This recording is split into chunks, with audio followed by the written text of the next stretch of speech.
महाराष्ट्र राज्य मार्ग परिवहन महामंडळाच्या वतीनं सवलतधारक प्रवाशांना NCMC या स्मार्ट कार्डचं वितरण सुरू करण्यात आलंय।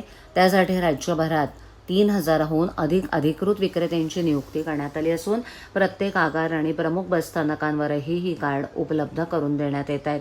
नवीन NCMC कार्ड घेणाऱ्या प्रवाशांसाठी 199 रुपये तर यापूर्वी स्मार्ट कार्ड असलेल्या प्रवाशांसाठी 149 रुपये असा दर निश्चित करण्यात आलाय। मात्र काही अधिकृत विक्रेत्यांकडून सवलतधारक प्रवाशांना जादा दरानं कार्ड विक्री केल्याच्या तक्रारी प्राप्त झाल्यात। या पार्श्वभूमीवर अवाजवी दर आकारणाऱ्या परवानाधारक विक्रेत्यांचे परवाने तात्काळ रद्द करण्यात येतील असा इशारा देण्यात आलाय।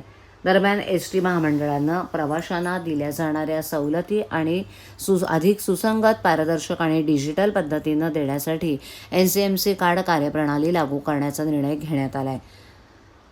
सध्या महिला, ज्येष्ठ नागरिक आणि अमृत ज्येष्ठ नागरिक यांची नोंदणी आणि कार्ड वितरण प्रक्रिया सुरू असून टप्प्याटप्प्यानं इतर सवलतधारक प्रवाशांचाही या योजनेत समावेश करण्यात येणार आहे। महामंडळाच्या सूचनेनुसार लवकरच सर्व सवलतधारक प्रवाशांसाठी ST प्रवासादरम्यान NCMC कार्ड वापरणं अनिवार्य केलं जाणार आहे। त्यामुळे प्रवास अधिक सुलभ होईल।